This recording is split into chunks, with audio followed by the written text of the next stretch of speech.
Will somebody tell me if we're supposed to start the program?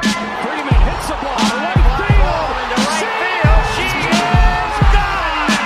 Oh, what a pass. Doncic, perfection there on the assist. A little magic from Doncic. Stafford takes the shoulder, takes a shot downfield. It is caught by Nakua. He picked him on his shoulder and made the catch. One of a kind player. One of a kind season.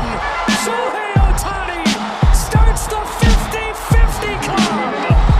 Tipped up and in. Will it count? LeBron James at the buzzer. This game's in the Admiral refrigerator. The door is closed. The lights out. Butter's getting hard. The eggs are cooling, and the Jell-O is jiggling.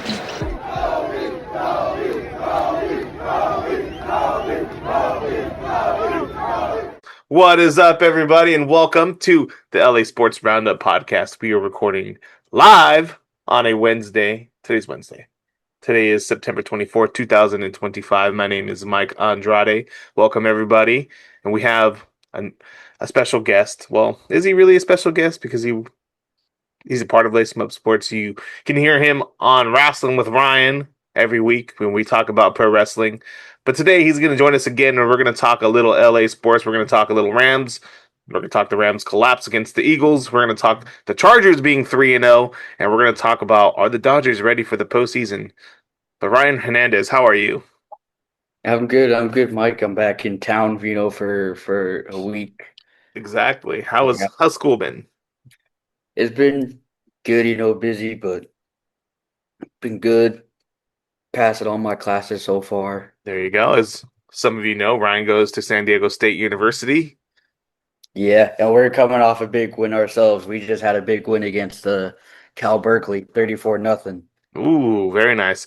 You go to mostly all the football games at home games. Yes, I try to. It's the same thing. I go to like a majority of the home basketball games. Mhm. So There you go. yeah. Not to get too much off topic, but yeah, it was a nice win because we were not expecting that result against Cal. There you go. And Ryan, also, you've been doing work for not the San Diego Chargers, not the San Diego Padres themselves, but a publication of them. Correct? Yes, sir.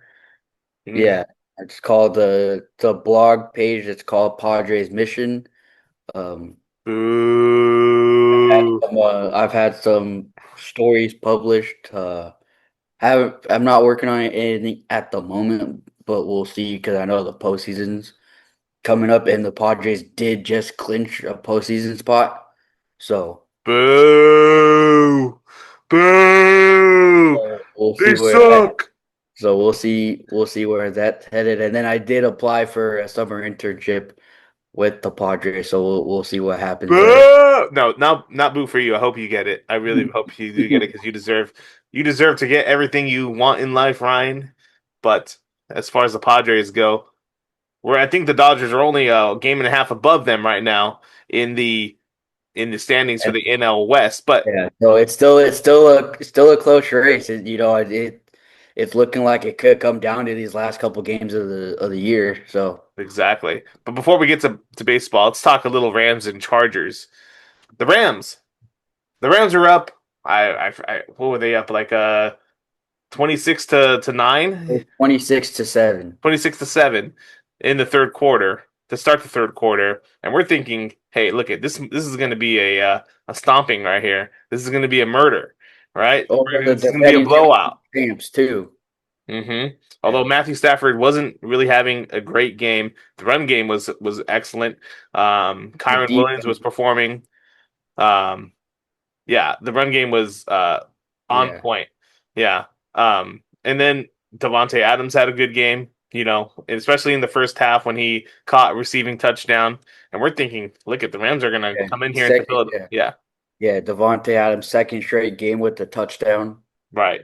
So exactly. It looks like he's finally starting to click in this Rams offense. Exactly. Yeah. And then Puka, he's a whole different breed, man. Yeah. No, definitely a whole nother breed, and he's held up from his rookie season in his third campaign as well. Yeah, look at the running game was on point. Um, Matthew Stafford, like I said, wasn't having a great game. The main thing that the Rams were struggling with was in the red zone. It's funny to see because Coach McVay is a genius when it comes to his offense. You talk about a guy that can formulate different patterns of offense that can really confuse the defense, especially when Matthew Stafford is on point with his passing game. But when it comes to the red zone, I mean, this is not just this season, but it's been like this for quite a few years now. We've seen it in the playoff series against not the series, playoff game against the Detroit Lions. We just could not score in the red zone. We've seen it multiple times last season. I remember coming to a game against the Miami Dolphins last season where we only scored off of field goals because we were in the red zone the entire time and we could not score in the red zone. And it's been the same thing this year in week 1, week 2, and week 3 now. Although we have converted in the red zone, we're not converting at a rate where it's going to be, successful for us. I think we're only converting about maybe 20 or 30% of the time in the red zone, and that's for a team that has Super Bowl aspirations. That is something that's not going to get the job done. And we've gotten lucky to have scored off of these attempts. Although they're not coming off the red zone. We're getting lucky to have touchdowns and to have our running game going, but we're not converting, and that's killing us. Because if we did convert in the red zone, we would have won that game easily. Time to start doing the tush push. Yes, exactly. Got to adopt the tush push. The tush push. It's banned now. AKA it's just a QB sneak. Exactly. But the Rams, they're their own worst enemy. They lost their momentum. They lost their way through that third quarter. They started letting the Eagles come back, and defense was just non-existent in the second half. And they really let their foot off the gas instead of putting it more pedal to the metal. Yeah, and I did watch that game. The Rams look like the way better team against the Eagles, and then like that second half, it just looked, they look like a different team, and then they still had a chance to win in the end, and the Eagles defense came up clutch with the blocking not just one but two field goals, and then returned the last one for a touchdown. So Right. so it's not like the Rams like didn't have a chance to win, because they did. The Rams still had a chance to win in the end. They just couldn't capitalize. Right, exactly. Yeah, and I just keep going back to when things aren't working in the red zone. You have Kyron Williams that's playing well. You have Blake Corum, Yeah, the backup running back. You he's been have to getting keep more. going with these things.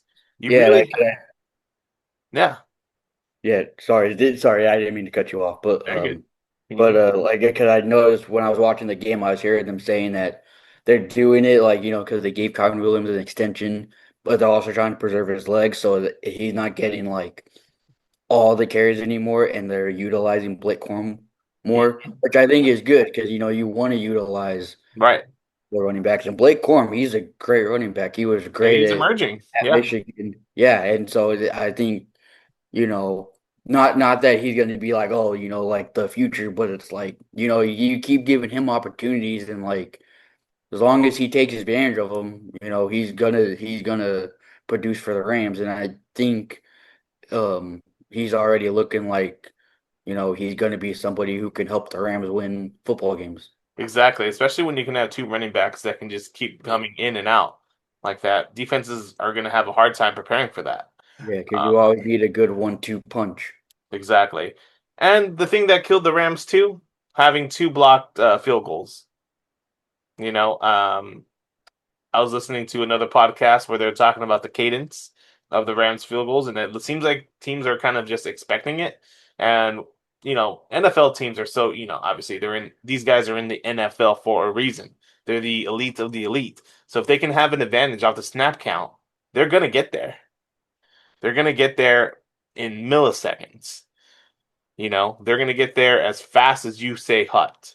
And, when the ball snapped and You have to be as quick as possible to get off that field goal because you see it all the time. Look how quickly these guys are up there ready to get that ball.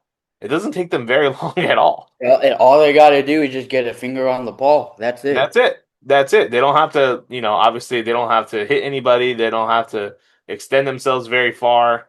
They just got to get a finger on that ball and then it's a blocked punt or it's a blocked field goal. And so, those things in itself, they have to shore up if they're going to, continue to be a Super Bowl contender. Now, obviously, this loss is not going to devastate the Rams season, but in a sense that this is a bad loss for the Rams. You had an opportunity to go into Philadelphia, a place where you lost last season in the NFL playoffs, the NFC divisional playoffs. You lost there in the second round. You had an opportunity to come back and win a game there, and you were up big. You can't let those things happen. You have to be able to put your foot on their throats and go in there and win convincingly, like you were. It's bad. It's a bad loss for the Rams. It's a really bad loss. Yeah, a bad loss, but also in a way you could see it as like, okay, hopefully the Rams open their eyes. They're like, okay, we gotta keep firing on offense. Our defense has to, tighten up. Exactly. Exactly. Now the Rams are going to go into week 4 against Indianapolis, and obviously they're going to use this as momentum to carry on to hopefully get another win. But you're looking at a situation now where you could have been 4-0 against Indianapolis. Granted, if obviously they still need to go out there and get the win this week, but you could have been 4-0, top of your division. Now Yeah, you're 3. and it's interesting because the last time the Rams were 3-0 is when they won the Super Bowl. Right, exactly. You could have been 3-0 coming into this week, looking to go 4-0. Now, obviously you need to get the win this week against Indianapolis. If you lose again, you're going to be 500, and it's really tough in the NFL to come back and bounce back off of losses because although the season is a few months, the season is really short and injuries pile up. And so you need to be able to sustain this momentum that you're having. But we'll talk about the Rams more next week. Let's get into the Chargers. The LA Chargers, 3-0 LA Chargers. 3-0 Chargers for the first time since 2002. Wow. First time since That's when they were still the San Diego Chargers. Yeah, first time. I was only a year old the last time they were 3-0. Oh my gosh, you were only a year old. Yeah, so that should tell you how long it's been since the Chargers have been like, starting off hot like that. Yeah. Look, kicker the dicker. They're dicker the kicker. Yep, Digger Save the day. Yeah. Yeah, he's a great kicker. He's come up really clutch for the Chargers. Mm-hmm. Because I know for a few years they kind of didn't have a solid kicker. They kept rotating kickers, but I think they finally found their guy in Cameron Dicker. So Yeah.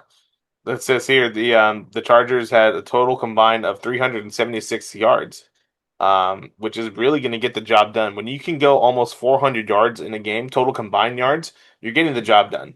especially against a defense as good as the Broncos. Exactly. Broncos have a top-notch defense this year, and especially when you're going to majority of your yards are coming through the air, passing yards, 270 yards. Yeah, Justin Herbert's been playing lights out. He's been playing really stellar. He's been playing at his best, and you see with him playing at his best, the team as a whole is playing better. Yep. Exactly. Now the question comes into mind now. Look at the Chargers are 3-0. This is the first time since they've been in LA that they're 3-0. First time in, since 2002. They And have a lot another of momentum now. and another interesting thing is all three of their wins were against divisional opponents. Exactly. Chiefs, the Exactly. Raiders, and now the Broncos, all the AFC West opponents. Exactly. So coming up they have the Giants, which, that's going to be a tough game there. they have the Commanders, and then they have the Dolphins coming up, all within the next 3 weeks. Yeah. It'll You be really interesting to see know, how they continue to build off this momentum. yeah, especially because in years past we've seen where the Chargers start off hot and then they, pull the Chargers and they start like, you know, collapsing and like not Yeah, playing at their best. Like we've seen it. Like I mean, I think it was even like 3 years ago they were like they're five up. they were like Yeah, 5-2, I think, and they ended up yeah. going like 5-11. That might have been the year where they played Jacksonville in the playoffs. Do you remember that one? Oh yeah, that one. Yeah, where they were up like I forget they might have been up like 27 to I think it 6. was 27. I think it was 27 to like 6 or something. Yeah, in that opening round playoff game. I remember watching that game and I was like, the Chargers have this one. I turned it off and I come back and it was a tied game and I just couldn't believe it. The Chargers typically year after year charger themselves by just botching their seasons. And so Yeah. it'll be interesting to see how they can carry this momentum and will they fall off again? Will they build more momentum coming off this 3-0 start? It'll be Especially because they have a favorable schedule coming up, so it's like they have three very winnable games, and mhm, I know that's one thing the Chargers have had winnable games, and they were not able to capitalize and win those games. So it'll be interesting to see if the Chargers can actually, you know, win the games that they should be winning. right, right, exactly. Yeah, I mean, I just want to see how far they can carry this momentum, honestly. Especially because the Giants is their next game, right? Right. Yeah, exactly. And they will be playing a rookie quarterback. hmm Giants are starting their rookie quarterback Jackson Dart, so it'll be interesting to see if the Chargers can, basically give him like, oh, welcome to the NFL, and Yeah. hopefully he doesn't like torch them and stuff. So, like, I know the Giants are not the best, they're 0-3, but it's the NFL. Any team can win on any given Sunday, so hmm Exactly. you can't overlook the Giants in the slightest. Right. So, Chargers, hopefully Chargers Nation, you guys can carry the momentum, but honestly, I'm just coming at it as a viewer that has the perspective of look at this team is historically giving up, good seasons in the playoffs and they just kind of crumble at the end and so we'll see how they do. The Rams Chargers Super Bowl is It's still still possible. Yeah. still Hey, that would be great. Imagine that. I mean, look at if the Rams can just bounce back off of this loss, if the Chargers can continue to have momentum, the Chargers are not going to go undefeated. I'll tell you that much. But yeah. But they have a good shot of, of being like a 12 of like an 11, 12 win team. Maybe even exactly. 13 win team, just depending on how they play. But yeah, no, there's still that possibility for Rams Chargers Super Bowl, all LA Super Bowl. hmm So Absolutely.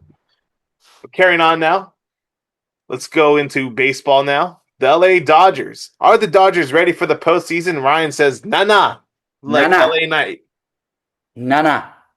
And I say, yes, yes, defending champions. Yes, they are. But they're surely not making it easy on themselves. What I say when I say like no, they're not ready. Like yes, obviously they're the playoff team. They're defending World Series champion. But I'm also looking at the perspective of like back in July Oh, they had a horrible July. they were like 10 games up on the division, Yeah. and they ended up losing the division lead. And now they're back in the lead in the division, but only by like a game and a half. hmm And so they haven't won the division yet Yeah. because the Dodgers lost last night and the Padres won. So hmm that it's still to be decided. Yep. They have So yeah. They have 2 games left against the Arizona Diamondbacks, which is today and tomorrow. And then one series left against the Seattle Mariners, and that's it. That's it for the season. So I was yeah, asking ChatGPT. I remember last was it during the weekend? I think their magic number was 4, so it could be 3 or 2 today, as of today, for the Dodgers to win their race, the NL West race. But look at last night did not help. Again, giving off a walk-off run for the Diamondbacks to win Yeah. the game.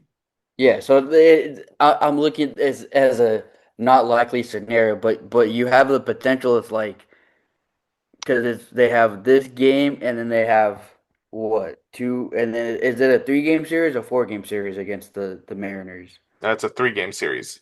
Yeah. So not this is me looking at worst case scenario. What if the Dodgers lose out these last 5 games? I mean, that'd be horrible. And That'd then be horrible. all the Padres have to do is win three. I think they just have to win 3 of 5.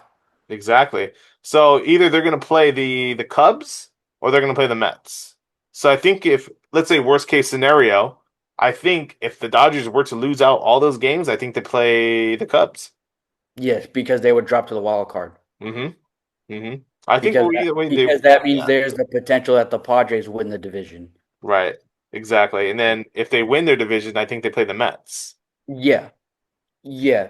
However, I know the playoff seeding is different now since they added the additional team. So Right. And this is off of MLB.com.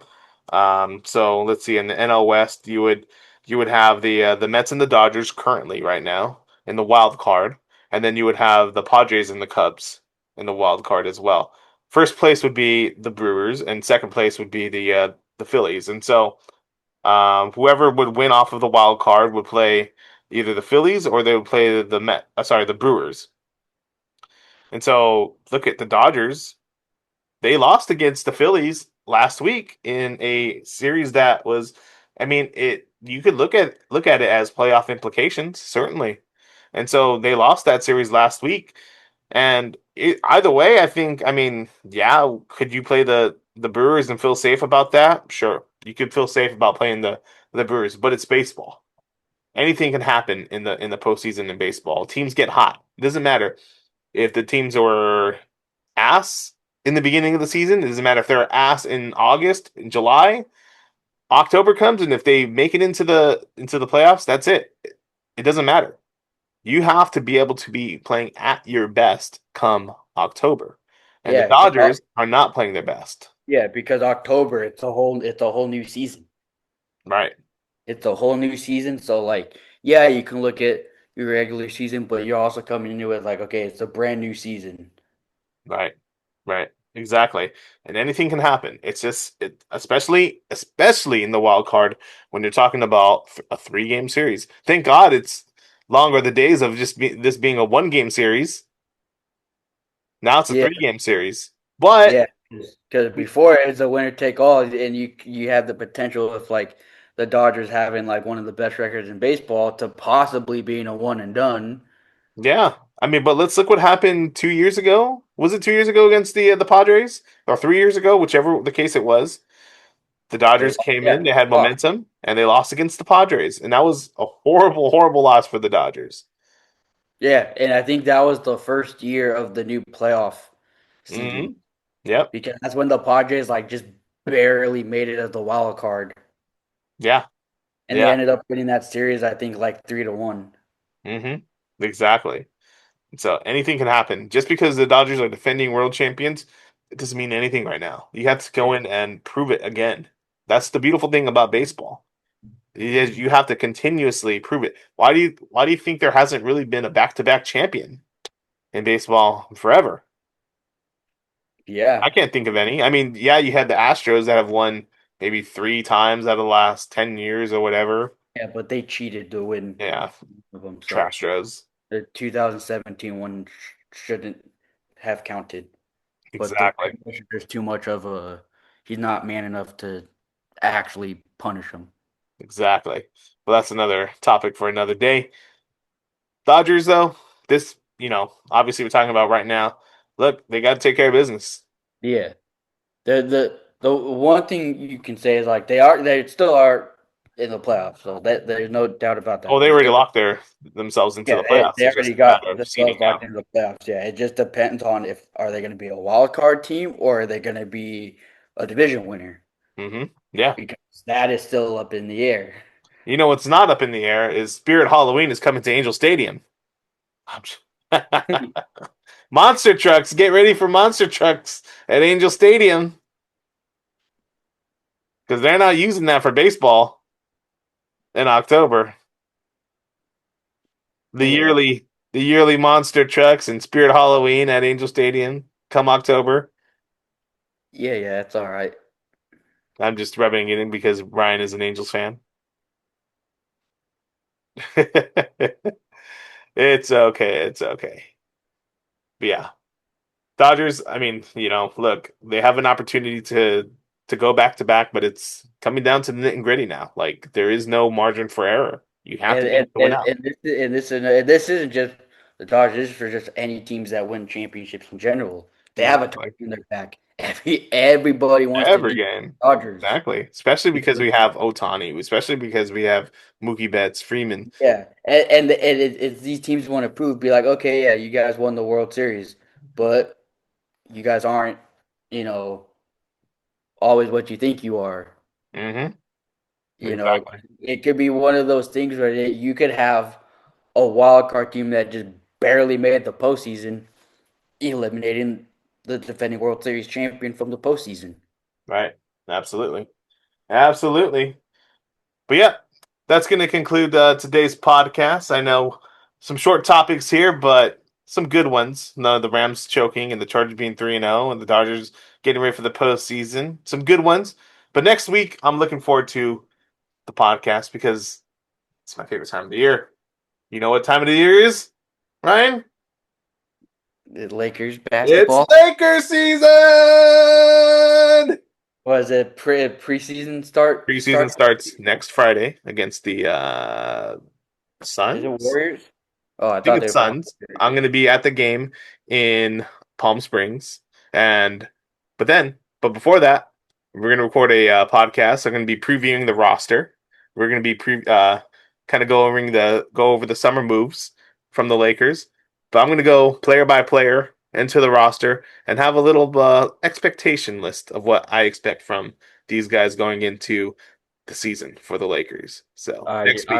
I already know you're expecting the MVP season from Bronny James. No, absolutely. He's absolutely. Gosh, we could just cut that loser LeBron and keep Ronnie. Obviously, we're totally kidding. See you Exactly. later around. Exactly. MVP season from Bronny. But next week we talk about player by player predictions for the Lakers, and then we're going to be previewing the Dodgers postseason expectations as well. All right. And roster to see who's on their roster. Exactly. Yep. But And it'll be Kershaw's last postseason. that's right. That'll be Kershaw's last postseason. We'll see how he. Announced his retirement after 18 seasons, Mhm. and he's a LA legend. Spent his Yeah, whole we can career. talk a little bit about that. Which thank you for reminding me. Clayton Kershaw. Obviously, he announced his retirement last week, and he had his final home game at Dodger Stadium during the final home regular season game. And what an emotional night it was. Dave Roberts took him out, I believe, around the fifth inning, and he got out of there as good as possible. And it was a really emotional moment for himself, his family, and for Dodger fans being with him throughout his 18-year career. So, for somebody that has watched Clayton Kershaw throughout his entire career, it was emotional to see. Obviously, this man has had the highs and he's had the lows of being a Dodger. The highs being, MVPs Two, and Cy two, World, Youngs, two World Series titles. the World Series titles. But there's obviously been some lows where there could have been more World Series, but things did not pan out in his favor. Obviously, a lot of moments where he gave up some games. But we're not Yeah, going to talk about that. We're going to yeah, celebrate the man's career. And Clayton Kershaw, happy retirement. Just like yeah. John Cena in a couple months. But also, Kershaw is not the only LA legend who announced his retirement after the season. Oh, yes. The Kings captain, Andre Kopitar, Mm-hmm. announced that he will retire following the season. He spent his entire career as a King, one of the greatest Kings of all time. So, we wish him a happy retirement and, good luck on his farewell season. Exactly. Kopitar has been a key part of the Kings organization. He helped them win their only two Stanley Cups in franchise history thus far. So Kopi, good luck to you on your final season, and thank you for all you've done as a King. Absolutely. Absolutely. Another LA legend indeed, being a part of two Stanley Cups. And so, those And route those and again, Kopitar, he's another one. He's been with the Kings for the highest of highs and the mhm, lowest of lows. exactly. And those banners will forever hang in the Staples Center. Yeah, and it's crazy because it's kind of rare now for players to spend an entire career with one team, and you have that with Kershaw and Kopitar, both spending their entire careers in LA. Right, absolutely. And there's only So been a certain amount of guys to do that in sports in general. especially your My goat, GOAT, Kobe your Bryant. Kobe. Absolutely. That he's the greatest example of them all when it comes to that. Yeah, I think he kind of one of the guys that kind of started that trend of players, spending an entire career with one team. Yeah, I mean, it was him, it's Dirk Nowitzki, Tim Duncan, and that's about it. That's about it, really, in terms of basketball. But obviously, you guys have done that in baseball, but I mean, when we're talking about basketball, yeah, those are it. And yeah, obviously, Clayton Kershaw will have that prestige to him that he never went to another team, and so it's going to make him an LA icon forever. Yeah. All So, right. but yeah, that's what we wanted to end it. So just happy retirement to Clayton Kershaw and Andre Happy Cole. farewells. And Ryan and I recorded a Wrestling with Ryan podcast. I just uploaded it this morning. You can catch it on Apple Podcasts. You can catch it on Spotify. We're talking about all things WrestlePalooza. Why was WrestlePalooza so mid? We Wrestle talk Mid about it. Wrestle Midloza. Yeah, exactly. And we get into a But lot yeah, more. in the future episode, we will discuss Crown Jewel because a match everybody's been wanting was just confirmed. Cena versus AJ Styles, which Yep. that was talked about after we recorded. It was announced after we recorded, and so Yeah, and it we'll get into more detail in the next episode. But yeah, so be on the lookout for Wrestling Ryan that for our next topic, as we will probably be doing like early predictions or early discussions on Crown Jewel in Perth. absolutely. But thank you guys for tuning in for today's podcast. Looking forward to talking about the Lakers next week. All right, until then, see you. Later.